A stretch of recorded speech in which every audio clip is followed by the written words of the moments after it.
Epic history. Napoleon's battle in 3D. Cape St. Vincent. Let's go. If you want to go see bonus content, extended clips, go over to our Patreon. Links in the description box down below. An epic history, track NFL collaboration.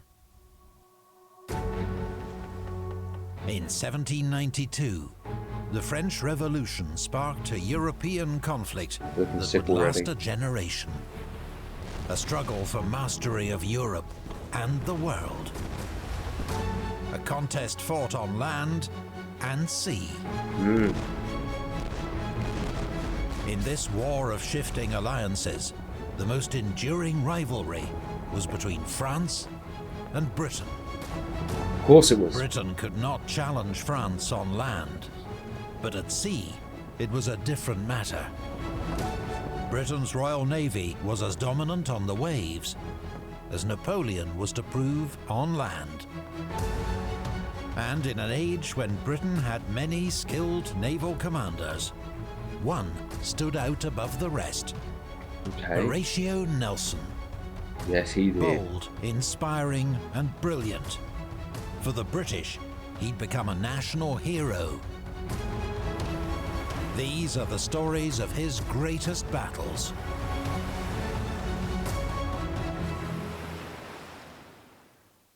Right. I cannot, if I am in the field for glory, be kept out of sight. That's a sick one. 1797. The Revolutionary War is in its 5th year, and the French Republic dominates on land. It has conquered the Low Countries and northern Italy, and now its armies advance on Austria. At sea, the British Navy rules supreme, having won a series of victories over the French. But a new alliance between France and Spain poses a major threat to British naval power. Ship for ship, the British Navy is superior to any enemy. Its crews are experienced and well led, while the French have lost many naval officers during the Revolution, and the Spanish lack money and training. Britain also has the most ships, around 144 ships of the line, the largest vessels of the age, and the only ones that take part in major fleet actions. France has just 69. But the new alliance with Spain adds 84 Spanish ships to that number. If these allies can join forces at sea, they will outnumber the British and could force a naval victory that will change the course of the war. Britain's largest naval force. There's no fucking chance. Fucking hope. Ships of the line guarding the homeland. Detachments watch France's Atlantic ports, where the French have several powerful squadrons, with the largest at Brest.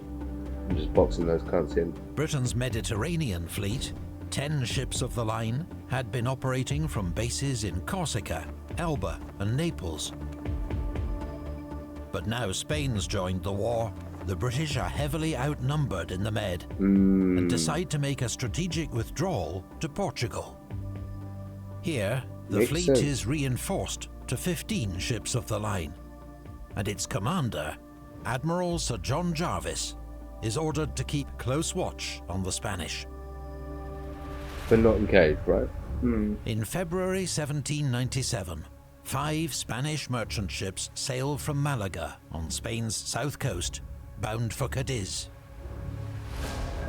They carry a cargo of mercury, vital for refining the silver and gold, which arrives in Cadiz from Spain's New World Empire. The convoy is considered so important that it receives a powerful escort.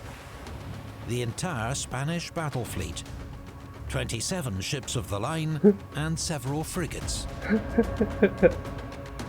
After escorting the merchant ships to Cadiz, the Spanish commander, Admiral Cordova, will continue to Brest to join forces with the French. If he is successful, the British will face a giant combined fleet, their greatest strategic fear. Shit. With the help of a strong Levanter wind, the Spanish pass swiftly through the Straits of Gibraltar. But the wind blows them too far out into the Atlantic. And they get caught up. As they struggle back towards Cadiz, a thick fog descends on the sea. Meanwhile, British frigate HMS Minerva is returning from a diplomatic mission to Italy. Aboard, an emerging star of the Royal Navy, Commodore Horatio Nelson. Wasn't even supposed to be He here. plans to rejoin Admiral Jarvis's fleet off Cape St. Vincent. HMS Minerva first survives a dramatic chase off Gibraltar. Then, on the dark, foggy night of the 11th of February, she suddenly finds herself in the midst of the main Spanish fleet. Shit! The British are so close, they can hear I'd be shitting my You pants. can hear Spanish voices in the fog. That's how close they were. What are you gonna do? Nothing. You just stay fucking silent. Right, because you take don't know down what all they're doing. flags. They don't You take know. down all flags. Like, you just go silent. You can't have anything up. No. You just gotta Drift. just go. Yeah, just drift. Slowly go. Fuck, that'd be so fucking Scary as fuck. fuck. So sick. Sick! Yeah, that'd be sick. It's on a wooden ship in the fucking Atlantic, right? And it's just going, right? And you hear like fucking. I'm not gonna do a Spanish voice. Fuck it. I need to practice it. Yeah, practice You it. just hear it. It would shit me up. I'd It'd stop. shit me I'd up. stop Oh, fucking right. making Well, noises. you're fucking dead. I'd stop making noises. They're cool. Stop fucking with them. You haven't liked the video yet? Why not? Go on, go like it. While you're at it, you know you want to subscribe. And if you want to go to our social medias, all the links you need are in the description box down below. And you might as well head over to our Patreon as well, where you can get extra bonus content if you're enjoying this. That link's in the description box down below. But we'll get straight back into the video. Love you guys. Spanish voices in the fog. Minerve remains undetected and is able to slip Nice. away. 2 days later, Nelson reaches the British fleet. Okay. His report confirms others that Jarvis has received, that the enemy are near, though he still does not know their strength.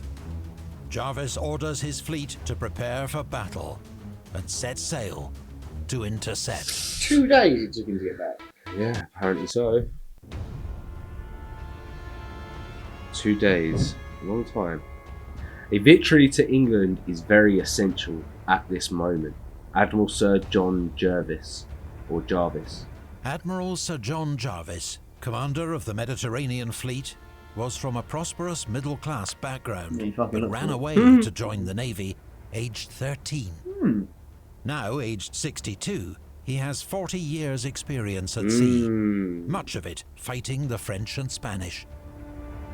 He's faced battle many times, but this will be the first time he's led a major fleet into action. Interesting.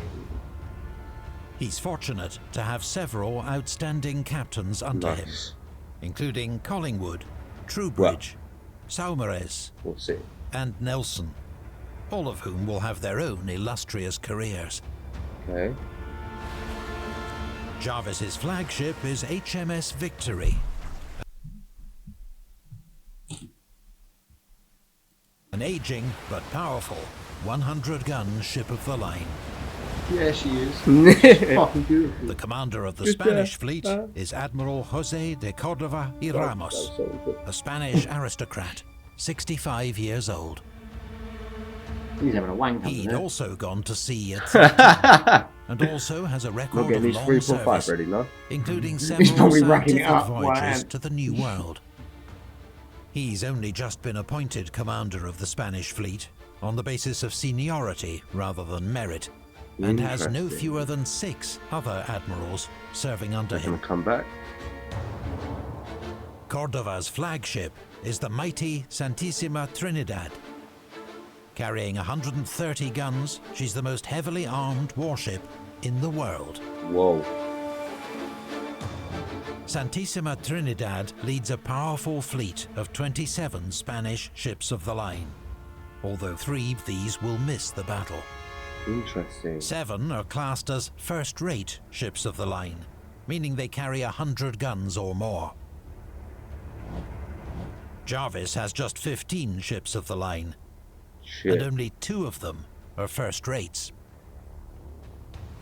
On paper, the Spanish advantage in firepower is massive, but the number of guns isn't everything.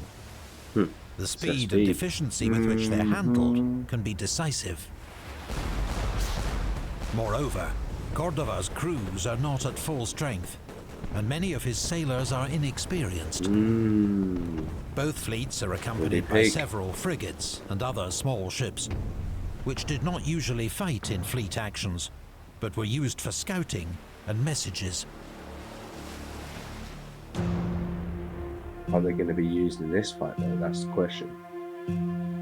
25 miles off the Cape of St. Vincent, Portugal, 17th February. At dawn, the British are sailing south in 2 columns. They hear Spanish signal guns in the fog and know the enemy is close. But while the British fleet sails with purpose, expecting to engage the enemy, the Spanish have become dispersed in their efforts to reach Cadiz. They are now in 2 groups. A smaller group of 5 ships to the east, led by Admiral Moreno, and the main group to the west, commanded by Admiral Cordova, both heading east-southeast. On their current courses, the British ships are set to pass between them. As the fog lifts, the Spanish fleet comes into view, and Jarvis learns for the first time that he is massively outnumbered. Lookouts at the mast tops pass a steady stream of updates down to the deck. 8 Spanish ships sighted. 20 ships sighted. 27 ships sighted. Finally, Jarvis snaps. Enough, sir. The die is cast, and if there are 50 sail, I will go through them. The die is cast. Do you know what? You probably haven't heard it. That's what not Napoleon. That's what Caesar said as he crossed the Rubicon. I'm pretty sure. The Spanish have also spotted the British. The larger formation turns north. Have they still not dropped the Mercury, or have they done that going in the opposite I think direction? they dropped the Mercury. They must have been able to do it. Yeah. The smaller Spanish they're force making their way turns to the northwest, attempting to close up with the rest of the fleet. I don't think they have dropped it off. The British may be outnumbered, but if Jarvis can get between the 2 Spanish groups and fight half the enemy at a time, his odds will significantly improve. Which go for first, the big group or the small group? That's the question. Got guns on both sides, go for the small one. Yeah. From the line of the battle. As the range closes, Jarvis orders his ships to form a single line of battle to cut between the 2 Spanish formations. Interesting. The maneuver is carried out rapidly and efficiently, with HMS Culloden taking the lead. Interesting, okay. Admiral Cordova, however, is struggling to form his ships into a line of battle following their turn. They continue to sail in a ragged group, with ships blocking each other's line of fire. Boys, sort it out. The battle is joined at 11:30 a.m. as the British vanguard opens fire. At 12:08, Jarvis orders his ships to turn 180 degrees in succession to maintain contact with the main enemy force. Interesting, so the big group first. And if you get some of the smaller Spanish force is coming up, threatening to break the British line near the point of its turn. If they can pull off this maneuver, they'll split the British fleet, making it vulnerable. This 3D representation. Experienced British captains keep in tight formation, denying the Spanish any gap to exploit. Nice. But it is a determined attack. HMS Colossus takes heavy sail damage, veers out of control. Her neighbours, Orion and Irresistible, provide covering fire. The Spanish finally receive such a terrible series of broadsides that they abandon their attempt to get through the British line Nice. and turn away. So they need to stop firing up as well.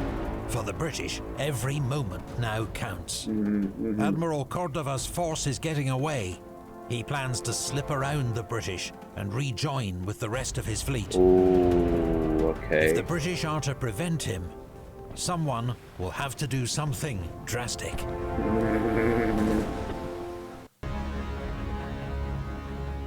The Spanish admiral's plan was frustrated by the timely opposition of the commander Nelson.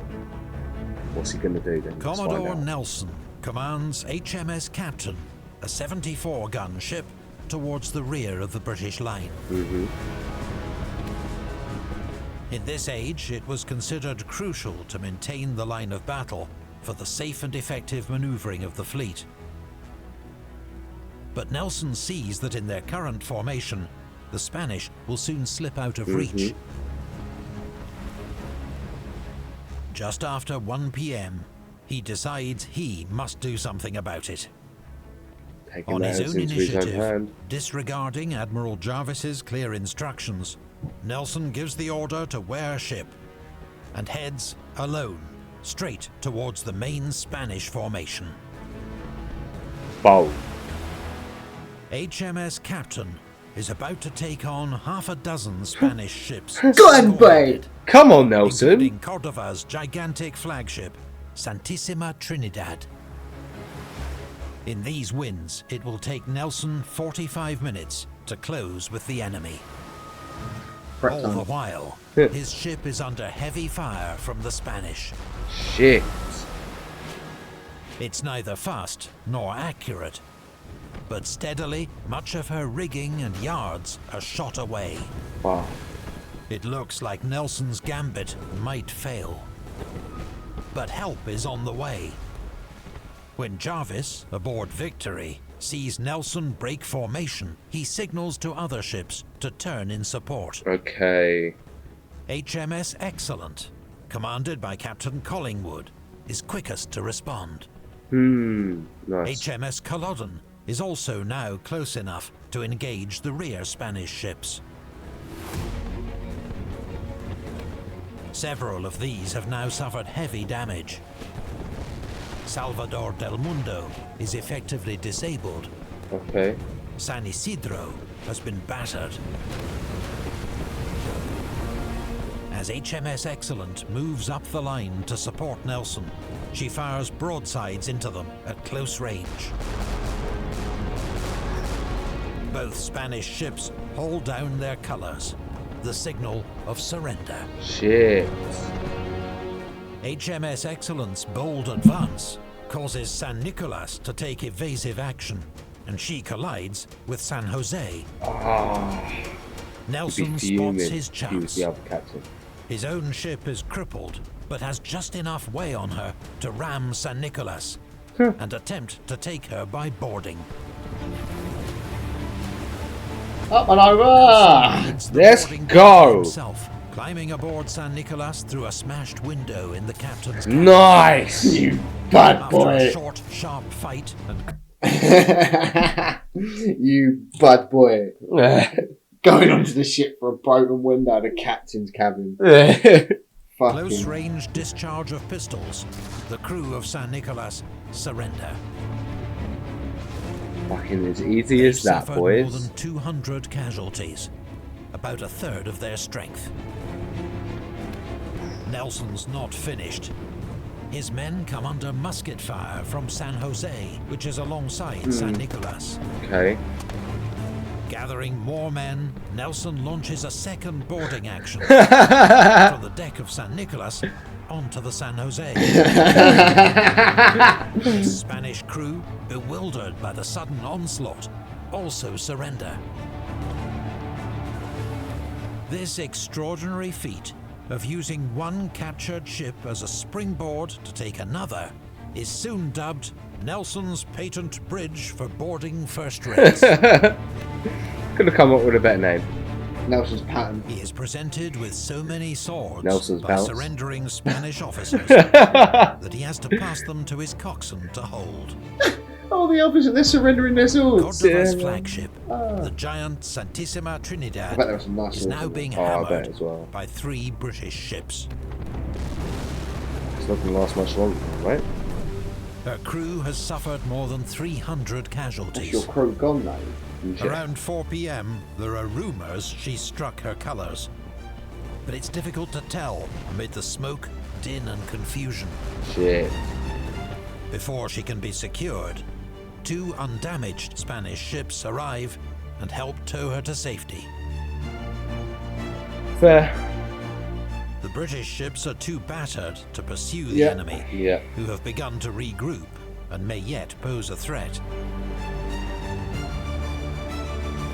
Jarvis signals to his fleet to form up and secure the 4 Spanish ships they've already captured.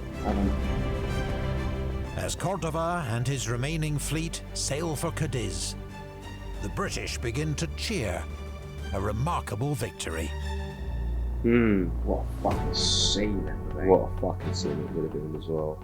As she passed, HMS Victory saluted us with 3 cheers, as did every ship in the fleet.